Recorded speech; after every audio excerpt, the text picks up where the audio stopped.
Bonjour, je suis Sabrina Marnet-Letellier, praticienne en micronutrition, en nutrithérapie, en hypnose.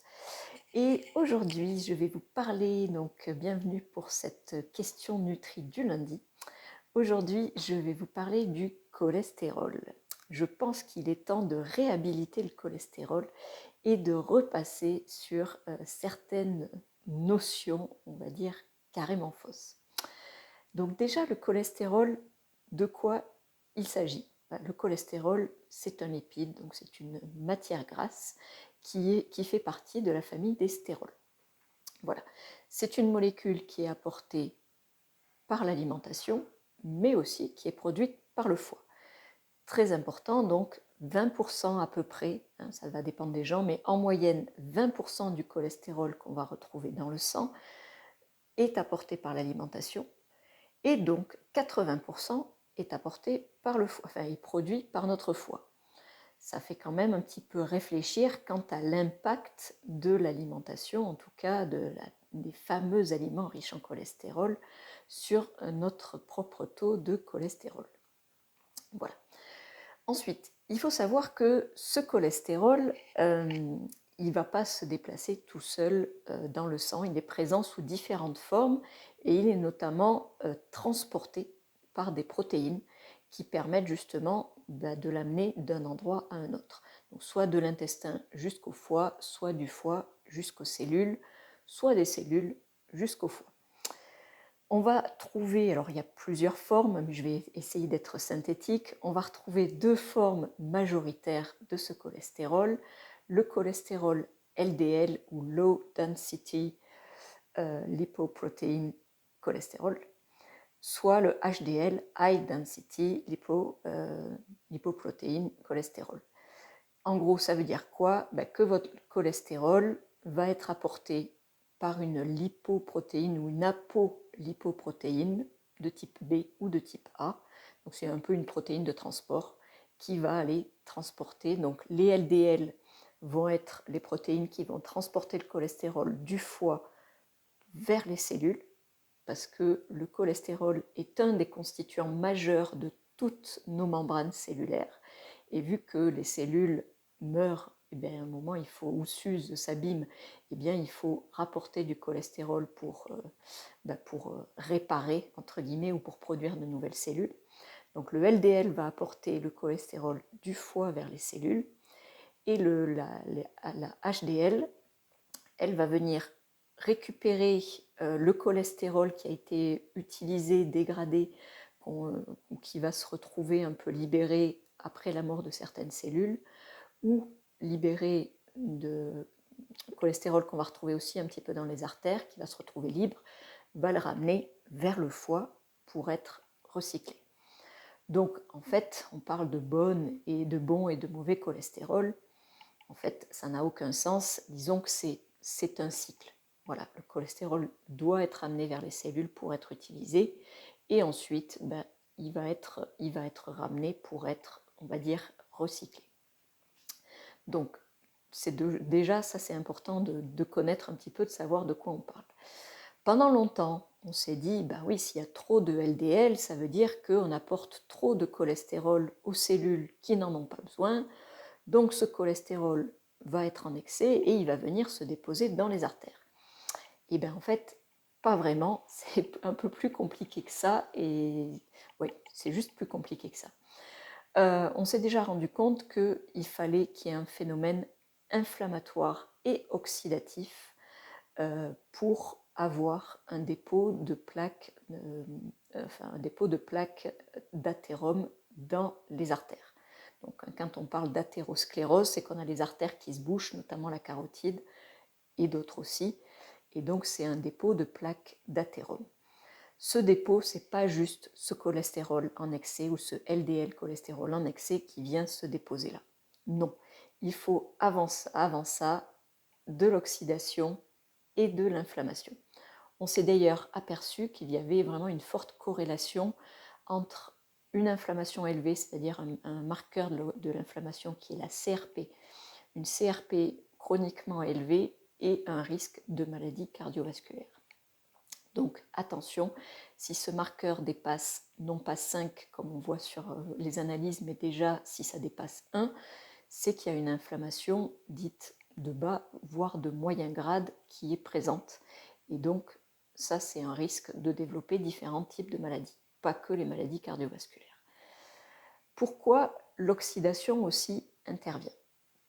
Eh bien en fait, dans ces LDL, dans ce LDL cholestérol, si le cholestérol et de manière générale les matières grasses qui se situent dans ces transporteurs-là, si ces matières grasses sont oxydées, eh bien, on va dire que ce LDL n'est plus très utilisable. En tout cas, il n'est plus de bonne qualité.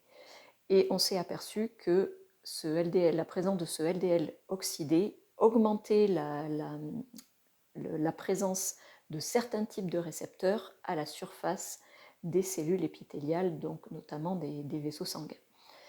Et cela avait pour effet d'activer une partie du système immunitaire qui va venir, en gros, dégrader ces intrus. Et donc, tout ça, au bout d'un moment, si ça continue, ça commence à venir abîmer, on va dire, les vaisseaux, et on va commencer à voir se déposer donc des plaques d'athérome. Donc c'est vraiment ce cholestérol, s'il est oxydé, qui va être l'initiateur d'une réaction d'inflammation et donc augmenter le risque de maladies cardiovasculaires.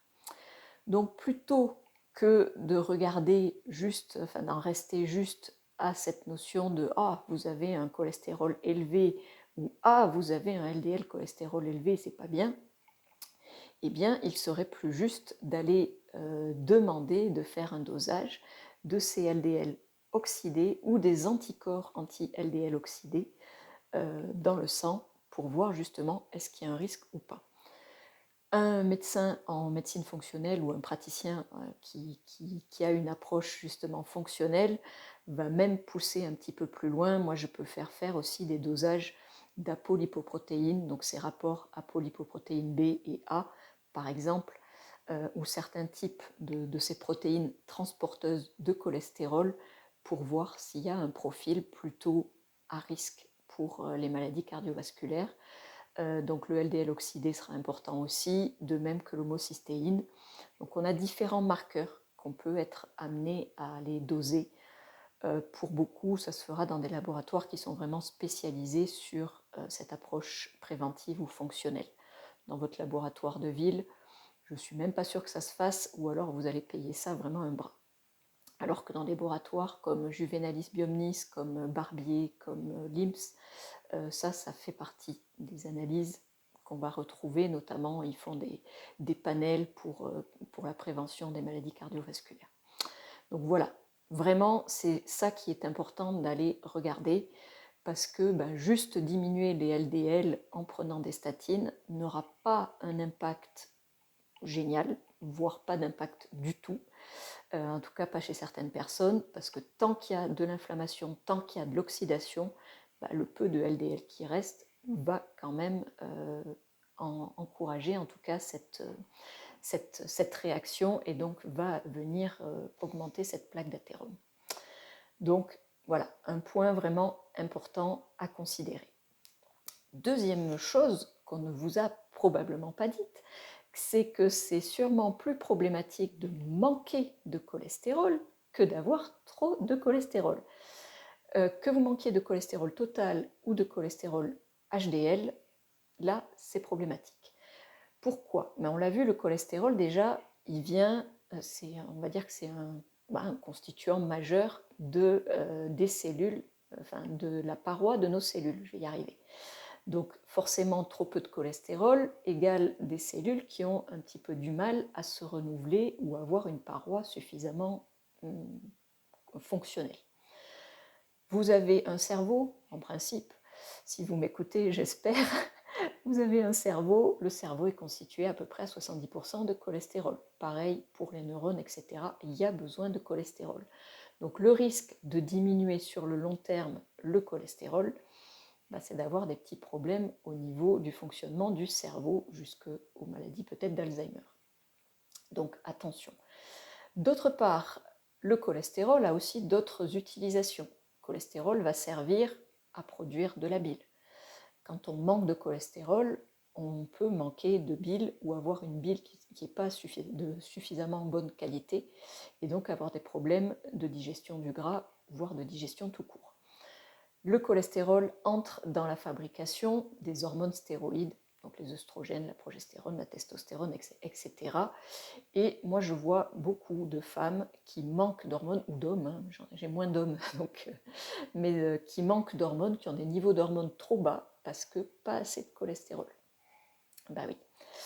Et la dernière chose aussi, c'est que le cholestérol va servir à produire des neurotransmetteurs. Donc, ce sont les petits messagers du stress et de l'humeur.